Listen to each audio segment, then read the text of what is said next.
राष्ट्रवादीच विरोधक घुसपासावरत आहे का तुम्ही फक्त एकच मतदान मागताय म्हणून माझ्याच पत्नीला निवडून द्या अशी घुसपासावली जाते. नक्की काय कारण आहे, खरं आहे का ते?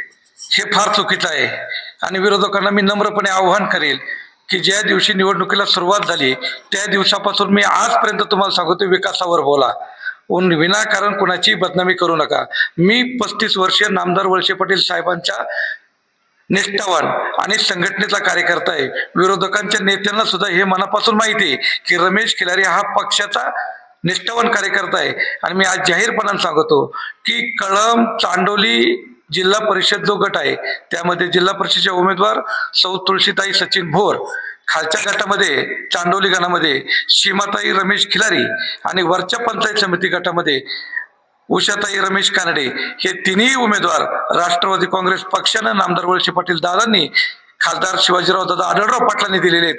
सगळ्यांनी या तिन्ही उमेदवारांना भरघोस असं मतदान करून पाठिंबा त्या ठिकाणी व्यक्त करायचा आहे. विरोधकांना काय सांगणार तुम्ही आता? विरोधकांनी लई खालच्या पातळीवर या ठिकाणी राजकारण चालू केलेलं आहे.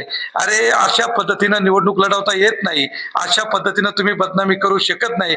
तुमची एक एक शब्द जो चाललेला आहे तो किती गलिच्छ प्रकारचा आहे आणि तुम्ही हे कशासाठी करताय? हा आंबेगाव तालुका नामदार वळसे पाटील साहेबांनी, खासदार दादा आढळराव साहेबांनी तळाच्या फोडाप्रमाणे जपलेला आहे. तुम्ही विकासाच्या बाबतीत बोला, तुम्ही विकासाचा अजेंडा घ्या, कोणत्या गावात काय कामं करायची आहेत ती कामं करा. आतापर्यंत तुम्ही गाव फोडाफोडीचं राजकारण केलं, आतापर्यंत तुम्ही भावाभावात भांडणं लावायची काम केली आणि आता हा नवीन उद्योग कशासाठी लावलेला आहे? या पद्धतीचं राजकारण तुम्ही करू नका. तुम्ही सुद्धा ह्याच तालुक्यातले आहात, तुम्ही सुद्धा नामदार वळसे पाटील साहेबांचे एकेकाचे कार्यकर्ते होते. आपल्याला नामदार वळसे पाटील साहेबांनी ही शिकवण दिलेली नाही, शिकवण ही दिलेली आहे जो कोणी पक्ष उमेदवार देईन त्या पक्षाच्या पाठीमागे ठामपणे उभे राहून तालुक्याचा विकास साधायची भूमिका आपली असते. ही साहेबांची शिकवण आहे. तेव्हा कृपा करून तुम्हाला हात जोडून विनंती करतो, मी कालही पण उमेदवारी अर्ज भरल्यापासून आजपर्यंत कुणावर टीका करू नका. आणि जर कुणाला माझ्यावर वेगळ्या पद्धतीने टीका करायची असेल, कोण माझ्यावर टीका करते काय करते, बाबा हो, ह्या पद्धतीनं राजकारण करायचं नाही. सर्वसामान्य कार्यकर्त्याला राष्ट्रवादी काँग्रेस पक्षानं वळसे पाटील साहेबांनी उमेदवारी दिलेली आहे. 35 वर्ष समाजामध्ये मी सतत चुकात दुखत असतो आणि तुम्हाला जर माझ्या उमेदवारीचा एवढा पोटगोळा उठला असेल, पहिल्यांदा साहेबांनी मला उमेदवारी तुम्हाला दिली ना, तुम्हाला आतापर्यंत काय काय नाही दिलं, तेव्हा कृपा करून अशा पद्धतीचे बेशूट आरोप गलिच्छ राजकारण करू नका.